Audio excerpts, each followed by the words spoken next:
Well. It's Tuesday, November 5th, 7 p.m. Eastern Time, and it's time to go on the hot seat. I'm Bob Harris. This is the Football Guys Audible YouTube channel. Footballguys.com is the website. I appreciate y'all coming here every Tuesday at this time for the On the Hot Seat program. We do a little waiver wire talk here. Also on Saturdays at 11 a.m. for my Ask Me Anything live stream. We'll do lineup questions then. If you have lineup questions now, we might not be able to suss them out properly since it's very early in the week. But we'll hit on some stuff and hit the subscribe button and the notification bell. We're here for you. We want you here for us and like us or dislike us. And by us, I mean me and my good friend, Jamie Calandro, my colleague from Football Diehards, now with a Rotoballer. He's known from Fantasy Pros. You hear him every Saturday night on the Football Diehards radio program, talking DFS. Jamie, how's it going, man? Good. Been looking forward to this all day, Bob. We're inundated with election stuff, which I understand, but talking football for an hour during that time is what I want to do. It was like trade day. I didn't know anything else was going on. That's a secondary thing. Is there other stuff? Hope everyone out there got your vote in, had everything go smooth, and you're ready to relax and talk a little football, get a little escape. And we'll talk about some trades first. Let's start out with the trades, Jamie. And one of them is related to this question. The Steelers traded for Mike Williams with the New York Jets. Seems like a wise move on their part. And yes, I think, I don't know if they ruined him, but it's safe to say that Mike Tomlin has kind of given up on him, right? Or at least for this year, due to his lack of ability. So what do you think of the deal, first of all? The trade, the acquisition of Williams, his value, and then we'll dig into it a little deeper. Yeah, I think for fantasy that this is the spot you wanted him to go to if you're planning on using him. I mean, they don't have anything opposite George Pickens as a receiver there. And the way Russell Wilson's been throwing down the field has been encouraging. So to get Mike Williams in that kind of a situation, I think is good. So I think he can now be rostered if you dropped him for sure. I don't think the fact that he didn't thrive with the Jets is necessarily a knock on him. He's just, Aaron Rodgers has his own game plans and Mike Williams just wasn't in it. So, Williams, I think the explosive days are over, but you get him in single coverage with Russell Wilson. And I think we're going to get some fantasy points. Does this help out George Pickens? And also, is Calvin Austin the third, is he emerging as maybe a little bit of a sneaky play here at some point, or more just a DFS kind of guy? He's been his DFS showdown stuff has made me a good amount of money in the Pittsburgh showdowns that they've had this year. So I don't know about for season long. I don't think, unless you're in dire straits and you've got, you might be with the wide receiver injuries that have been going on this year, but if you're, unless you're really, really desperate for a wide receiver, I'm not really on the Calvin Harris train, but I don't Calvin Austin. I'm Bob Harris. He's Calvin Austin. Who's Calvin Harris? Oh, he's like a rapper. He's like a rapper, I think. Isn't he? Someone in the chat will know this. I'm fusing names together. Or some kind of musician. But I don't think he's devoid of fantasy value, but you got to be really, really down bad to need to be using him. Status quo for the Jets, basically, on this one. Yeah, I think so. Once Allen Lazard comes back, gets that wide receiver 3 job with pretty much not much competition. I don't really see Xavier Gibson or Malachi Corley having any kind of significance in that offense. Until Lazard gets back anyway. So we're halfway through that, Tyler. Let's get through the other half, Jamie. Khalil Herbert traded to the Bengals. They put Zach Moss on injured reserve. Sounds like he'll be out at least 2 months, so the 4-week window is not really suitable here. Look, does this you a limiting factor for Chase Brown, or is he now emerged as a guy that is he's a running back you're playing every week with running back 1 upside every week? Chase Brown, you're saying, right? Yeah. Oh yeah, for sure. He played 100% of the snaps last week. I said that on you and Mike's show on Saturday night that Travion Williams has been on that team for 6 years. They've never shown any kind of tendency to give him the ball.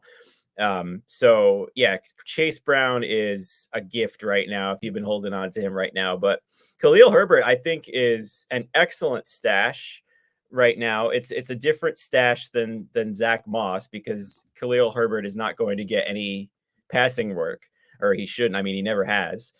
So, I think he's a change of pace back right now that you can stash. And if anything happens to Chase Brown, you've got a guy that was once averaging over 5 yards per carry for the Bears jumping into probably an every down role for them. So I think if you have the room, and especially if you have Chase Brown, you should be stashing Herbert tonight in waivers. Huge contingent upside guy. And we like to have those. We like that you're coming here. Thanks a lot for showing up. Once again, if you're just dialing up, Jamie Calandro, you can follow him on the X Machine at JAC3600. I'm Bob Harris. You know me from Football Guys, and we're here every Saturday, every Tuesday night, 7 p.m., even on NFL trade day and whatever else is going on out there. Appreciate your time and your attention. Hope we can help you decompress a little bit from some of the everyday pressures of the day. And we'll talk about, so Tyler missed it. So yes, Mike Williams worth picking up. I mean, Russell Wilson makes this all possible. You're not going to be forcing him into lineups, but I think this is probably, as things stand now, a better opportunity than he was getting on the New York Football Jets. And also a chance to find a quarterback you can connect with, where he struggled with Mr. Aaron Rodgers. And so we'll figure that out.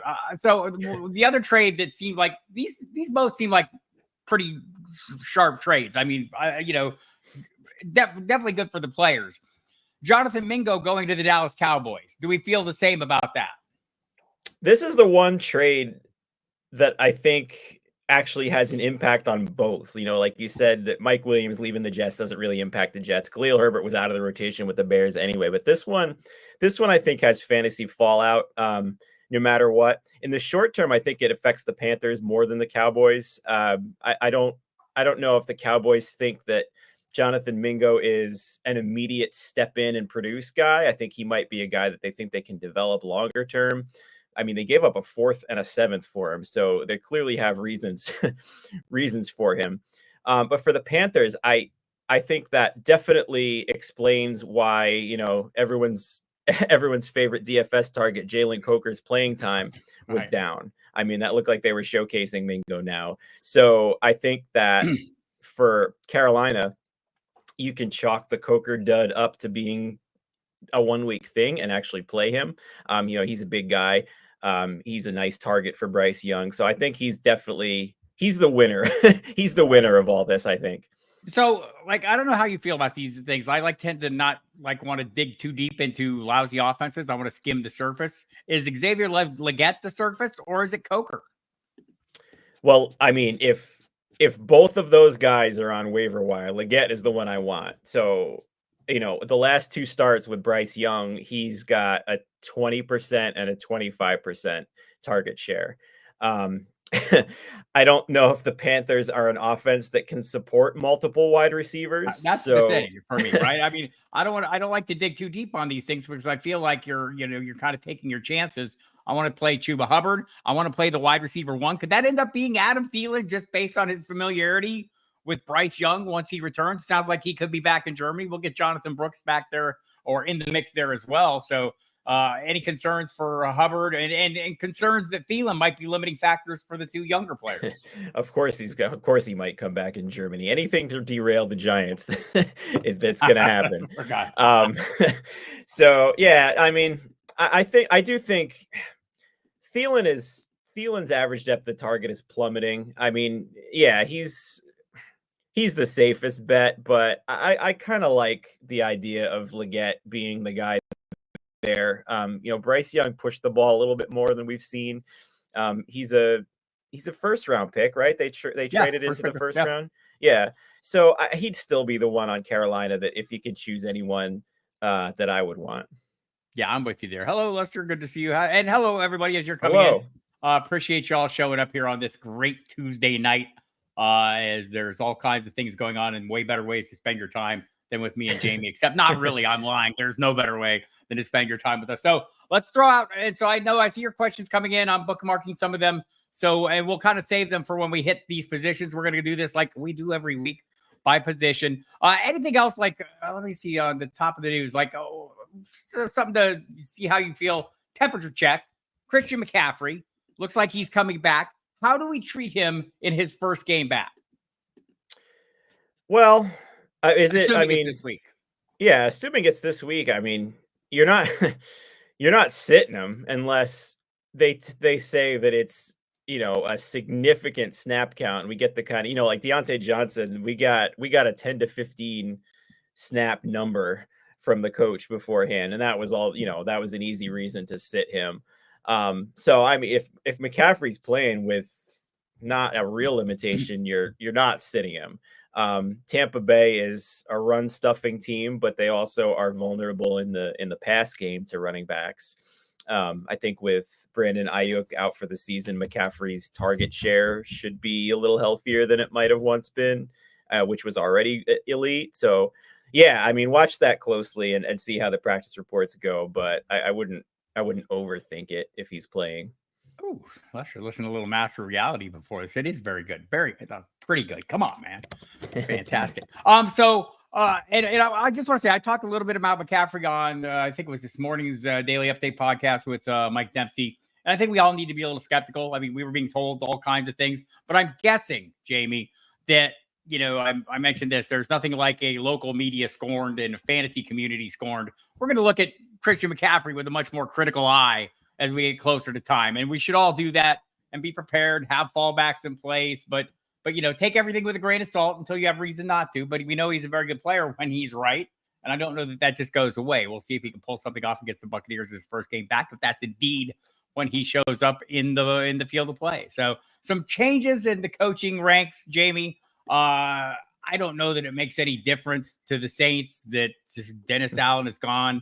Talked about this too. I feel like he was gone last year in the regular season finale when there was a mutiny and the offense scored a touchdown against his wishes to get Jamal Williams to score against the Falcons. This seemed to be destined for no goodness. Is there any possibility that it sparks some kind of life on this offense? I don't know. It's not so much the coaching change. Rashid Shaheed's still out, and I don't know, is Olave gonna play after that? I can't imagine he's going to. So no, I mean, this looks like it's gonna be one that they eventually just kind of throw in the tank and evaluate what they've got going forward. They're 2-7 now. They're playing Atlanta. Atlanta's clearly the superior team. This will be Alvin Kamara getting 30 touches in that game. And Taysom Hill. I like both of those guys for fantasy a lot. For sure. Okay, Hill is someone we'll probably talk about in the tight end section. I see your questions. If you keep repeating them, it doesn't matter. I'm going to get to them when I get to them. So you're free to repeat them, and I will still get to them when I get to them. We'll start. Let's go ahead and let's stop real quick. Raiders changing the offensive coaching staff. This seemed like it was destined for a crash right from the get-go. Luke Getsy, not an impressive history as it is, but Scott Turner will come in. He schemed up some decent offenses over his time. His father, Norv Turner, will join him. Does this interest you at all? That was a lot to unpack when that happened. I didn't see any of that coming. So, I mean, what's Norv Turner's role? Is just it's an assistant, senior advisor. Okay. Scott Turner's going to call the plays. He's been the passing game coordinator already. And according to my shares of Brock Bowers and recent acquisition, Jacoby Myers, he's doing okay. He's doing okay. But it could be Desmond Ridder as the starter. Yeah, it could be Desmond Ridder as the starter. And I somehow have still stashed him on our Football Diehards Dynasty team there. So he's been sitting on my bench for the free agent marking next to him. Now he's at least got a team. I'm not any more or less interested. I like Bowers and I like Jacoby Myers anyway. So nothing really moves the needle for me anyway. I don't think they were getting any kind of world-class quarterback play that elevated those guys to begin with. So yeah, I'm the same as I was on those guys and not any more or less with the coaching or the quarterback, I don't think. All right, let's look at our waiver wire quarterbacks. The guys at the top of my list, Drake May. I know someone asked about Aaron Rodgers. We'll talk about him. Daniel Jones of the New York Football Giants. Could it be a guy who threw for less than 0 yards in the first half and still threw a touchdown?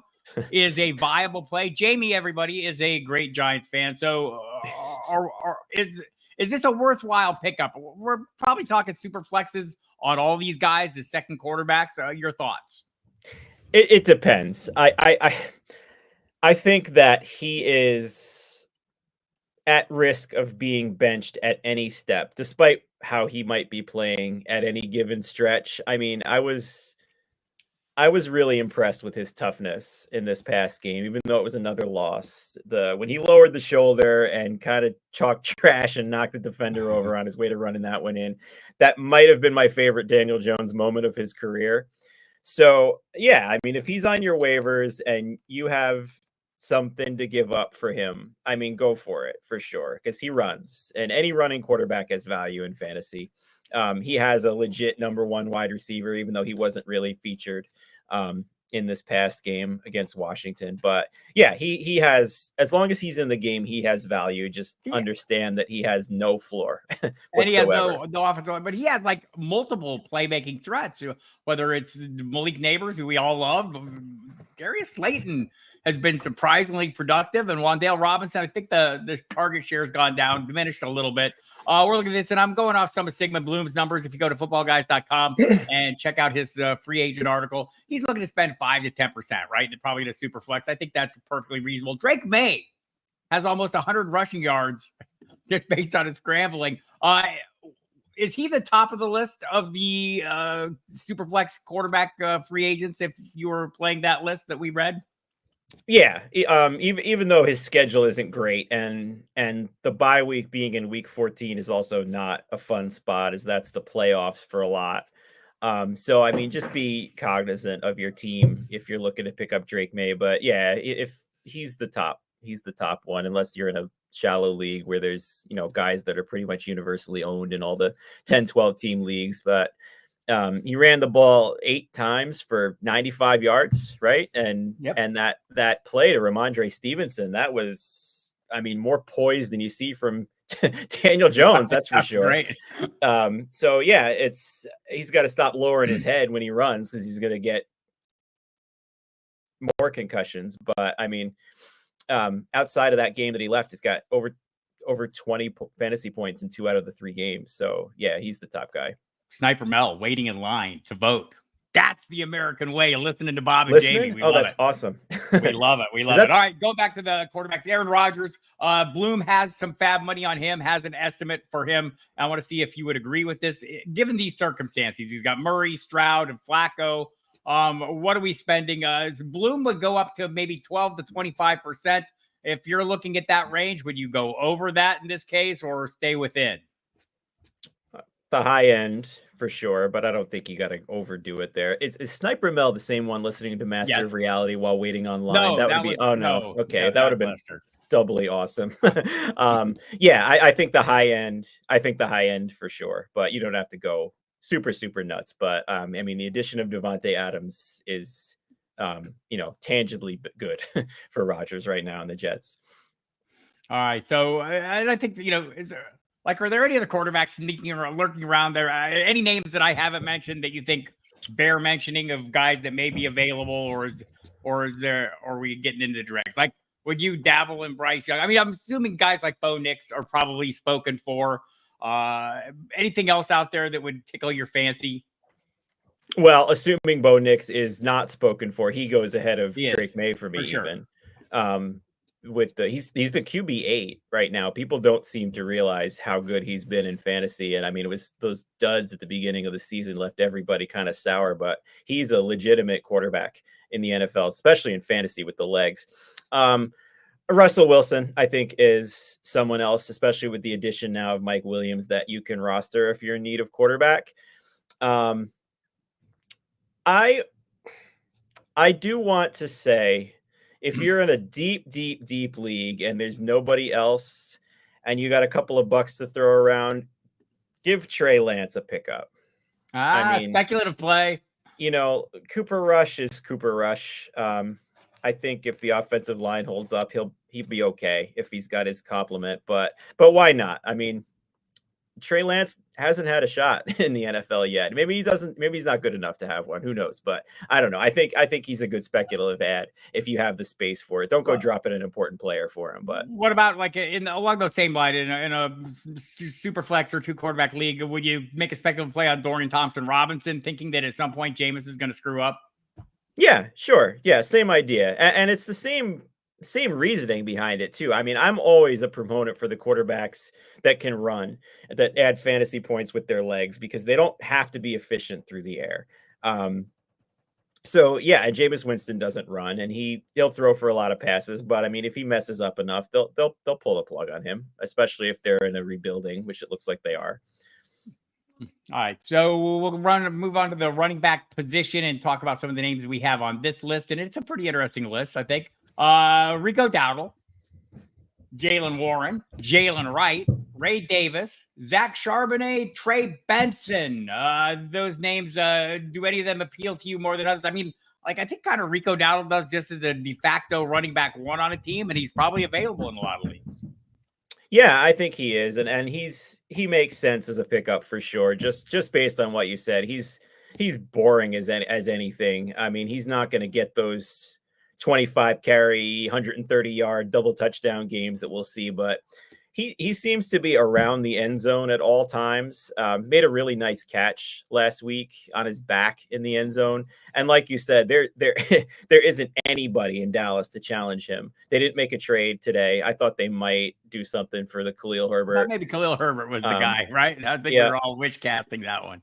Yeah, but I mean, apparently it was a receiver they needed with their quarterback going down. But so yeah, Rico Dowdle is definitely a good pickup. You said Jalen Warren. I like that play a lot. I do. Steelers, Jalen Warren, and Jalen Wright as well. It seemed like that, like Devon Achane hit stride, I think, against the Bills. You would expect him to, though. Raheem Mostert, like if anyone's dropped him, you picking him up ahead of Wright, but is Wright worth a pickup at all? I'm actually kind of on team Wright over Mostert now. Mostert gave up another pretty costly fumble, and Wright had 5 touches instead in place of Mostert's 1 after that. So I don't think you can say that Mostert's just going to be benched because they still go to him, for the end zone carries. But Wright is averaging 5.9 yards per carry over his last 4 games. And he is like a combine miracle. So if both of those guys are on your waiver wire, I actually like Wright going forward more than Mostert. Question here, Bogart Velasco wants to know if it's time to drop Travis Etienne Jr. I think that might be a bit over the stating the case. Is there any back on our list today that you would prefer to Travis Etienne? Yeah, I can get on board with Jalen Warren over Etienne going forward. Just if you look at his usage is rising, and he's the last, he's got 11, 9, 14, and 11 touches in the last 4 games. And Najee Harris has been completely healthy. So he's also got a really good matchup this week against Washington. So you can kind of plug him in as that flex option with the expectation that he's going to get touches. And if Harris were to be injured, he vaults right up the rankings quickly. So I'm good with using him over Etienne. Yeah, I think I'm not against it. Like I don't know what's going on with the Jaguars. It's not been good. The usage of the running back seems odd. We're starting to see Tank Bigsby get targets. That seems unusual. That's not what he had been getting up to this point. And kind of the expectation was Travis Etienne would continue to play that role. He's not. We're actually seeing some Dearness Johnson in there. So sure. Well, that's kind of why he's droppable. Right. It's such a weird situation. I had a start question. Jesse, I don't want to, but I usually save those for Saturday's live stream. So if you can come back then, I get to as many as I can. Also, Kirk Cousins against the Saints seems pretty appealing, even if Drake London doesn't play. But I haven't dug into the matchups just yet. We're still focused on the waiver wire. But I thank you for coming and hope we can answer some waiver wire questions for you if we get to them. By the way, I'm Bob Harris. If you didn't know that, you can find me on the X Machine at Football Diehard. He's Jamie Calandro. You can find him on the X machine at JAC 3600. You could often hear him on the Football Diehards radio program. And by often, I mean every Saturday night at 10:20 p.m. Eastern time as we do the NFL Radio Fantasy Channel simulcast for your DFS goodness. You also find his work at Rotoballer. Tell everyone what all you've got there for them. Yeah, it's been great at Rotoballer. Thanks, Bob. I've got 3 weekly articles going on right now. One is a DFS NFL stack article for that comes out on Thursdays, and on Fridays a betting article where I'll post an explanation of best side bets, over-unders, and props. And then if for the NBA heads in here, I have the Monday NBA DFS article coming out every Monday around 10 a.m. on Monday mornings. And then I'm in the Rotoballer Discord, kind of answering questions at all whenever I can. So it's been a good time. So thanks. Yeah, it's always a great work. I've known Jamie for quite some time. I love everything he does. And I think you will too. Also, man, my props were killing it from the pregame show. Had anytime touchdowns on plus money for Jaden Daniels, Jahmyr Gibbs, Devon Achane, Drake London. Oh, paying off nicely. So love the plus money bets. Oh, yeah. Just greedy like that. Okay, so let's dive into the wire. So just quickly on any of those other running backs, like Trey Benson, is he a worthwhile speculative play even with Amari DiMercato in the mix? Yeah, DiMercato was on the field for the 2-minute drill, but that's not really shocking.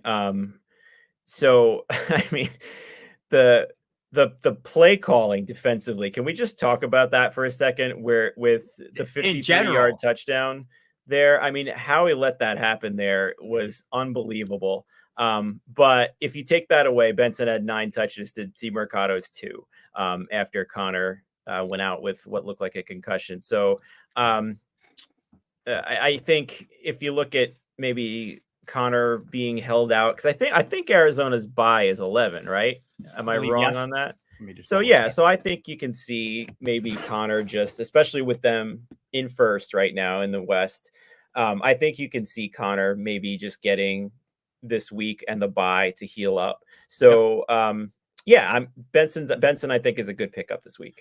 So yeah, a little contingent upside play there as well, even if Connor is perfectly fine. And so a lot of heavy usage. He's like the heartbeat of that offense, Connor, but we saw what those other fellows could do. I guess, I'm not here. Like Ray Davis seems like a long shot to me, but if that team's going to have a lead on a regular basis, is he worthwhile? And or is he just nothing more than a handcuff?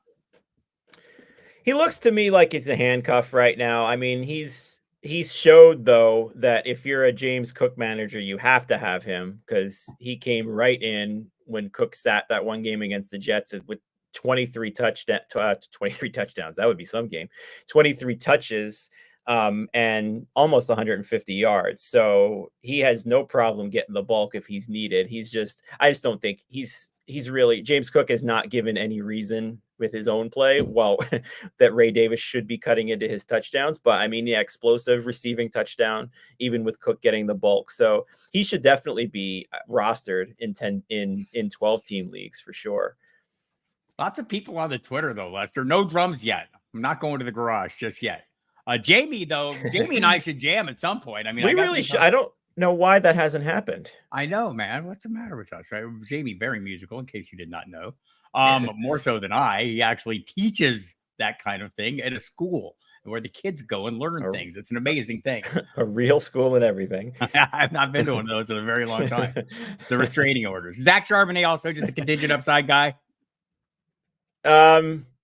Yeah, especially with the way Walker has been featured in the passing game lately. I mean, he's kind of matching Charbonnet in the third down role and even exceeding him in some. So he's definitely, again, he should be rostered if you're a Walker manager, but he's, like you say, a contingent upside play.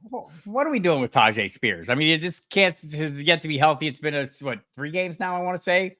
We've been without him. Any hope for him? Even if he comes back, has Tony Pollard pretty much nailed down that feature role?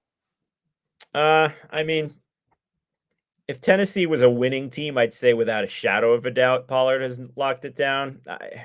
he doesn't do. I wouldn't. He's way down the list for me of some of the running backs we've talked about. He's given no real reason that he should be rostered this season. All right, let's dive into the wide receiver room. My list is, and this is again from Bloom's free agent article, and with a few additions that Jamie and I like. Demario Douglas, I think, should be on the list every week if he's available. I think he's a viable play. Juwan Jennings, San Francisco, we've seen him put up wide receiver 1 numbers. There is no Brandon Ayuk. Ricky Pearsall, I think we're playing as we hope he turns into something. Quentin Johnston, are we gonna buy into the broken coverage? Is that what we're gonna buy into? Is that worthwhile, Jamie? Yeah, it's. I don't think I don't think you're looking for the kind of game he had last week, but his full 5 games this year, he's had over a 19% target share in 4 of them. That's, to me, is enough of a sample size to say that he is someone that should be on your team and has wide receiver 3, 4 skills if he's healthy in that offense. Justin Herbert has been throwing a lot more out of their bye, and it's helping. He's it's been working. good. Yep. They have other healthy wide receivers, and he's still putting the production up. So I'm in on Johnston.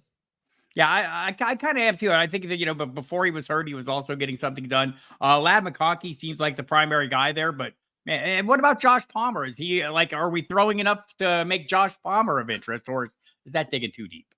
I think that's too deep, right?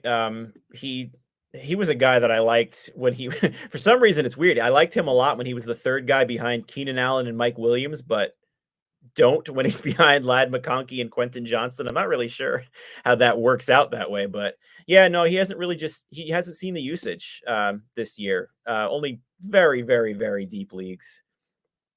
So Andrea has a good question. Andrea has some good options available in her league. DeAndre Hopkins, Josh Downs, Quentin Johnson, Lad McConkey. She needs a wide receiver. Is it that order right now?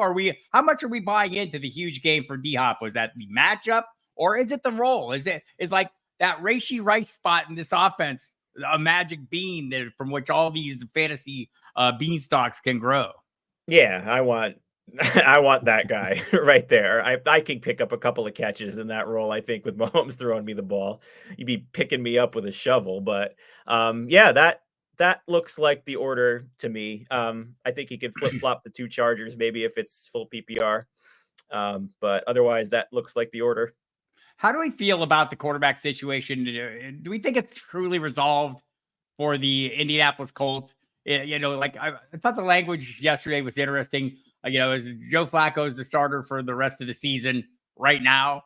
Are they leaving the door open? I mean, if the whole notion is that Joe Flacco is going to take you to the playoffs, and the first game out he lays an egg, which was pretty predictable, right? Going against the Brian Flores defense. Yeah. So I don't want to put too much on that. But, your entire reason for having Anthony Richardson is you were going to develop him. He's not developing watching, I don't think. Could you foresee them going back to them fairly soon, or do you think they're all in on Flacco? No, I could see them going back to him. I mean, we saw that Carolina do it. It took a Dalton kind of injury for them to go back to Bryce Young, but I think that eventually was always going to happen too. I think that Indianapolis is a little bit more of a tenuous situation where if they win a few games and they're in the hunt there, that they'll stick with him. So they got to kind of lose 2 or 3 in a row to see Anthony Richardson go back into the starting role. So it's not a thing that I think you can like pencil in regardless down the road. But I mean, I'm with you. I don't think it's fair to judge Flacco off that game against the Minnesota's blitzing defense with a non-mobile quarterback you knew he was going to get killed in that game. As a dynasty investor, give me your level of nerves with Anthony Richardson if you're invested in him. Like, what would I give up for him? No, I don't know if you could give any, I don't know if if you were buying, what would you give up for him right now? Not a first. I mean, I've been traumatized by Justin Fields in Dynasty. I mean, I've made more wrong decisions regarding him, I think, of any player since I've played Dynasty League. So it's 2 different situations, but it kind of is not, right? I mean, it's a guy who can make things happen with his legs that is highly inefficient at quarterback.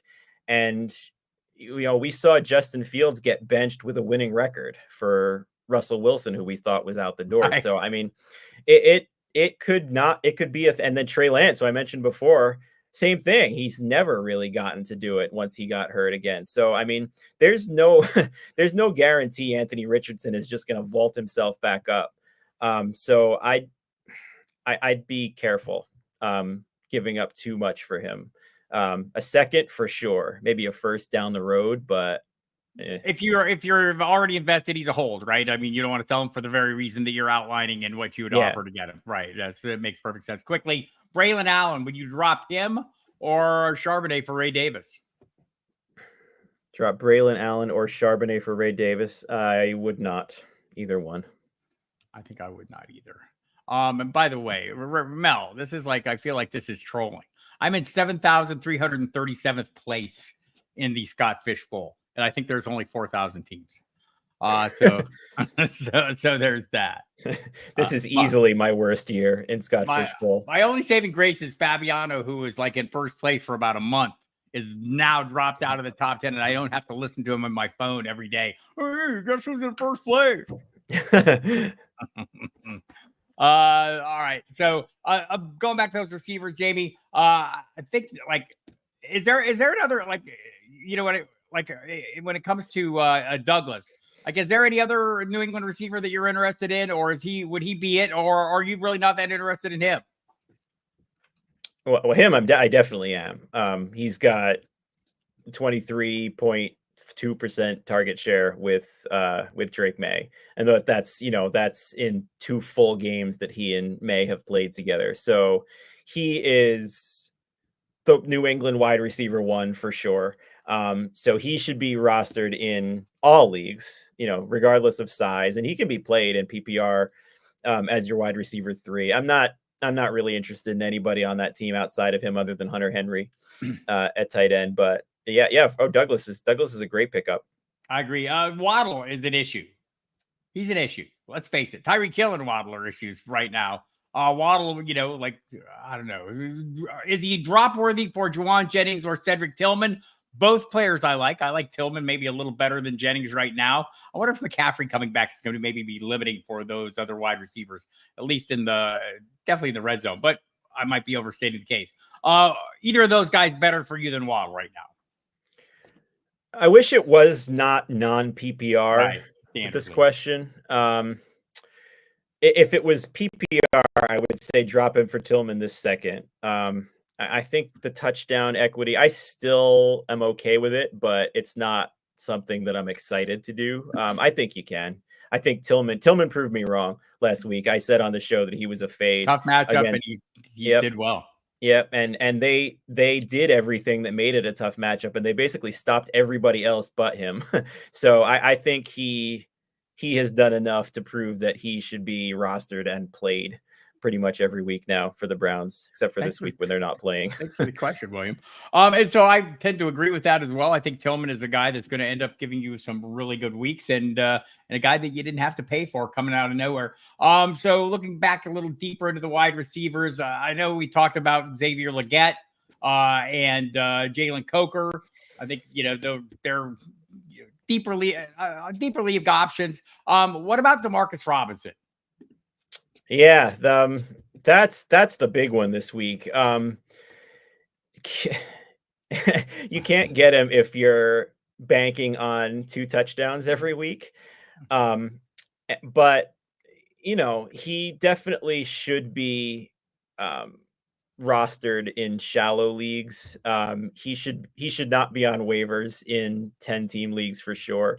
In 12-team leagues for sure. I think he can make the case for him being rostered in 10-team leagues. I don't know what's going to happen with Puka Nacua now after throwing punches. But over the last 9 games, he's basically become, the last 9 games alongside both healthy guys. He's averaging over 15 fantasy points. It seems like he works best when the other guys are there, right? Right. Which is odd and also not at the same time. If he's got the top guy covering him, he's not the talent that can kind of overcome that. But if he's the wide receiver 3 that's on the field and he has single coverage against the cornerback 3, that's a little bit different. In that span I mentioned, he has more end zone targets than both those guys. So he should definitely be on your team if he's on waivers. Butte in Dynasty, are you in on that? Ugh.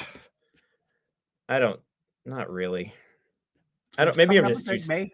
I think you're good. Yeah, I guess. Maybe I'm just too sour on New England. I should be more bullish on New England with May as quarterback. He looks like a solid bet. All right, let's go into the tight end situation here and take a look. It's not a huge list of names, right, this week. Taysom Hill should be at the top of every tight end list every week, right? I mean, there's the upside there of the multifaceted role. Mike Gesicki, we see him coming off one of the biggest games of the year with T. Higgins sitting. He will probably be sitting again this week. Are these both like 20% of your budget kind of guys for you? Yep, I think for sure. Taysom Hill ahead of Gesicki. Because Gesicki, what we've seen, his upside is 1,000,000% tied to T. Higgins' status. His target share with Higgins on the field is 5%, and it's a shade under 20 with Higgins off the field, and that's in 4 starts. Right. So, I mean, he's a tight end 1 without Higgins, and he's barely rosterable with him. So if he's on the waivers, yeah, 20% seems appropriate. Eric All did tear his ACL in that game. So Gesicki is at the very least the only tight end now that is worth rostering on that team. But I would rank him Hill and then Gesicki. All right, fair enough. Andrea wants to know if she should pick up Hunter Henry or Gesicki. She has Mark Andrews. Probably not wanting to play him on a Thursday night, I'm guessing. But Gesicki would be a Thursday night as well. Hunter Henry seems like he has a decent shot every single week. Which of those guys do you like best?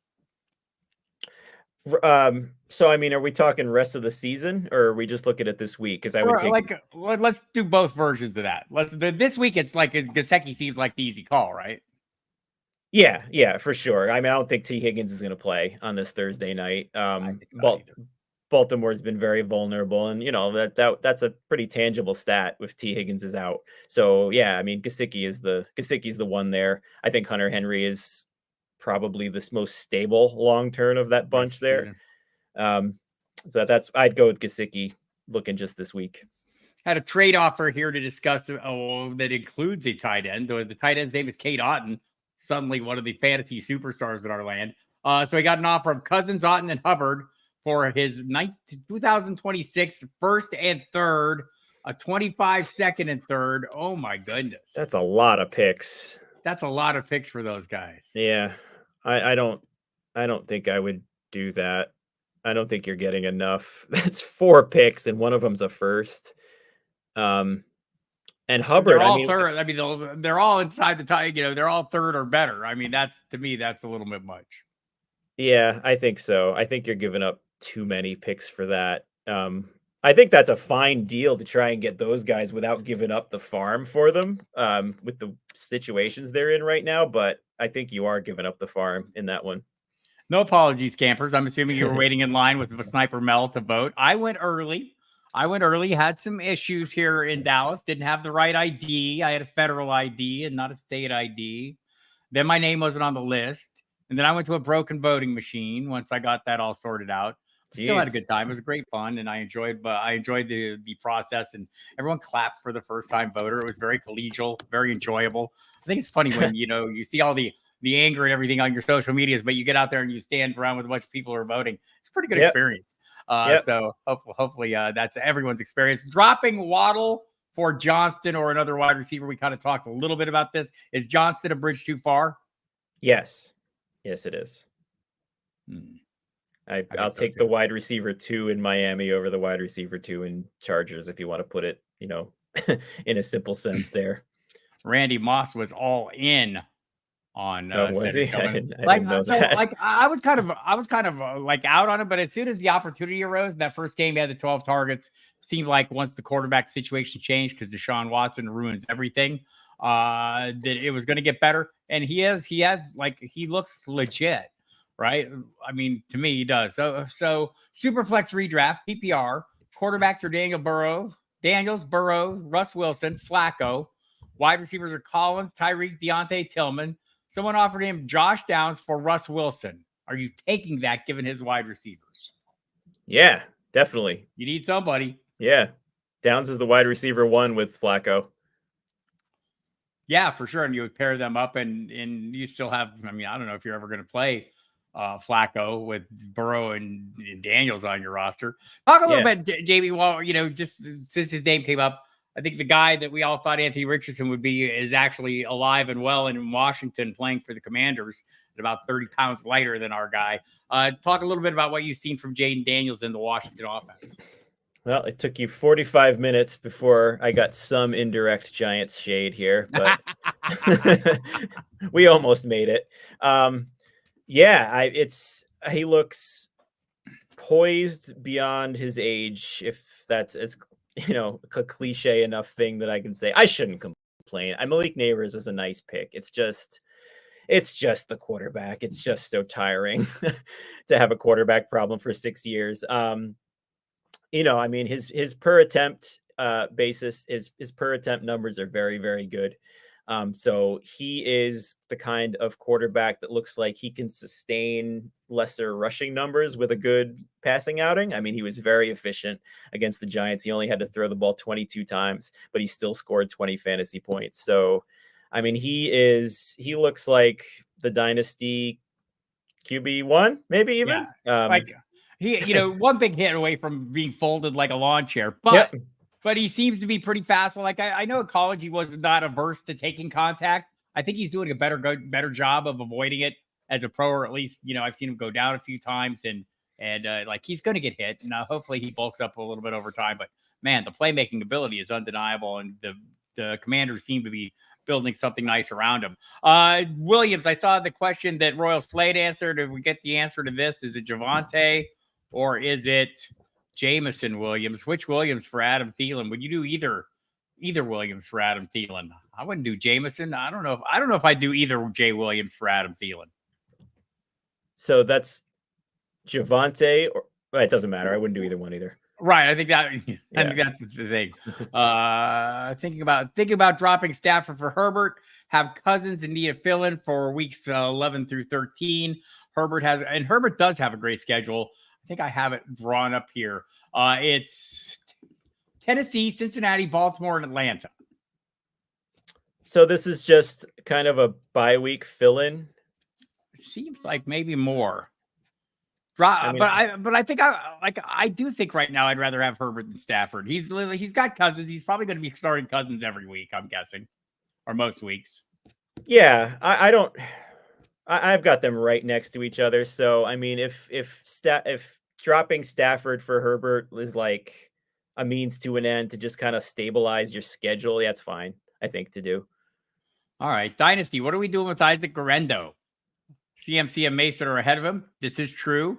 Mason right now is ahead of him. We'll see if CMC is. Probably. I legit think that the 49ers believe that CMC will be back this week. But even if not, it's a 3-week window. We'll see how they're doing. And in the NFC West, everyone's in the mix, right? So they have something to play for. It's not like they've fallen out of the running or anything. So what are you going to do with Guerrero? Is he worth holding as a speculative play? Yeah, hang on to him. I mean, he's not. His value is not soaring for some unknown reason right now, and he's not a drop. So yeah, hold on to him. Do we like Swift for the rest of the season, considering selling Daniels for him since I already have Hurts? I think he could do better than Swift. I think you could do Swift for something other than Daniels, especially coming off one lousy game. It had been a great run for like the last month. I think over the previous 4 games, he had the second most yards from scrimmage of any running back in the NFL. And maybe one bad game is enough to drop the price a little bit. But how far are we from the point in the season for you, Jamie, where you start dialing back on your depth and trying to burn it to get frontline play? Yeah, I think we're right at that point right now. If you're competing, I mean, you can't play the safety game worrying about, if you're overpaying or underpaying for somebody. So, I mean, having Daniels, and I'm assuming this is a 1 QB league or you wouldn't be selling one of those guys. So, yeah, I mean, for sure, if you have those two, you should be trying as hard as you can to sell one of them. I don't really care which one it is. Although Hertz has had his bye, right? And Daniels hasn't. Yes. I really need to be more in tune with the bye weeks. So, yeah, The so Washington is a week 12 bye, I believe. Let me dial that up.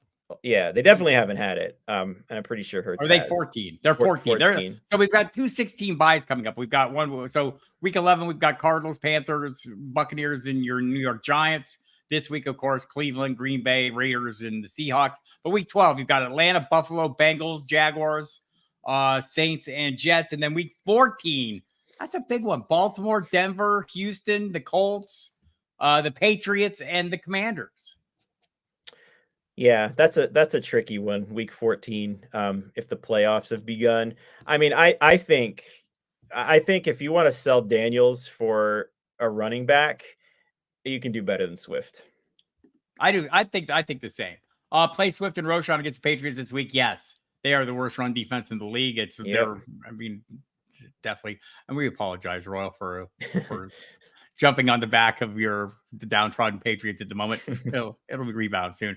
Standard format: drop Waddle for Mooney. Yeah, I am. Yeah, for sure. Mooney's more involved and is more consistent. And we might, for a week or maybe, I don't know. We'll see what happens with Drake London. He's got the hip pointer. You wonder with their bye coming up and they're going up against the Saints. Doesn't look maybe a good time for them to rest him and get him healthy before they go down into the stretch run. Epic fail here needs a backup tight end this week. A backup? How is it not Taysom Hill? Zach Ertz, though, had been good. I didn't see his scores from last week, but I mean, the three previous weeks, he had been double-digit scoring. He's like the de facto wide receiver, too, although Noah Brown is coming on. We see a little Olamide Zaccheaus at times, but Ertz has been consistently productive behind McLaurin. He has. Still Taysom Hill, right? I'd still go Hill, but yeah, Ertz has been more than I thought he was going to be for them. Yeah, I think I would agree with that as well. We got a few more minutes here. If you have some questions, Jamie Calandro from Roto Baller and Fantasy Pros also does stuff there, and also catch him on the Football Diehards radio program on Saturday nights. He is a regular 10:20 p.m. Eastern time on NFL or the Fantasy Channel. Craft on by. We got a 10 gamer this week. Yeah, to talk about a little bit less with the buys, so that'll be interesting. Keeps it interesting. Yeah. So a couple things, like as we head into the big game, Dallas and Philadelphia, I feel like this is a week that everyone's going to want to play Philadelphia, right? The Dallas defense is kind of moribund. The offense is now going to be playing with Cooper Rush. Is there any value to be found on the offensive side of the ball with Dak Prescott out in Dallas? Well, I mean, that's going to depend on CeeDee Lamb. He looks like he's optimistic that he's going to play. If he doesn't play, I don't really see anything to be excited about for Dallas in that game. I mean, that's the bunch of backups against a pretty healthy defense that's been coming on, especially in the secondary there. So that's one to monitor for sure this week. So, I mean, Lamb's status is everything. Yeah, I think that's true. And how many Philadelphia Eagles might you be willing to start in this game?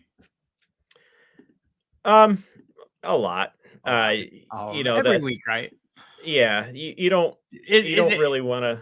Is it too tough of a subject for me to bring up Saquon Barkley? I've been trying to avoid it. Yeah, oh my God. You really want to hurt me. You have to bring him up like in tandem with Xavier McKinney. I mean, is it possible that they're going to be offensive player and defensive player of the year this year? I think it is. Yeah, Barkley has been. We see what Barkley does behind a stable offensive line. I mean, this shouldn't be a shock. He's so explosive. He doesn't have any competition in that backfield, really. Dallas has given up over 5 yards per carry, and that's healthy. They've done that this year. So, I mean, if Dallas doesn't have CeeDee Lamb, people are going to scream blowout from Philadelphia, but it's going to be those guys that get them there. So, I mean, go nuts on the Eagles, I think, in that one. Are we doing anything with Romeo Doubs? Do we have any strong feelings about this Packers receiving core at this moment, not named Jaden Reed? Well, there was a time when Romeo Doubs was the wide receiver 1 for 2 weeks, and then all of a sudden wasn't. I think he's definitely someone you should have. He's a wide receiver 3, 4, because he's shown he can be the main target in Green Bay. So, I mean, I don't think you're dropping him. Buy low, I don't know. It depends what you're giving up. Green Bay's got so many weapons, you can't really consistently trust any of them outside of Reed. Yeah, I'm kind of with you there. So let's get to finish this off tonight. I want to talk with your New York Giants. I think there's some optimism for the future. But what is like? It all hinges on the quarterback position, right? What do you think the plan should be? The plan to me, I think the thing that makes the most sense for the Giants for a kind of a short-term plan is draft a quarter. I mean, it looks like they're going to be a high pick again. Draft a quarterback in this draft. I would not play Daniel Jones anymore, despite how he's looked in some of these games. And like I said, I was really impressed with his toughness last week, but that toughness is going to get him hurt again. And if he gets hurt, that financially hurts the Giants. So it's kind of baffling to me that he is still playing. I would put somebody else in. I would just start over with that, draft a quarterback, sign a bridge quarterback like Joe Flacco for a year or two or something like that. And I think that would help. I think they would turn into a winning team kind of fast. No, we're not doing that.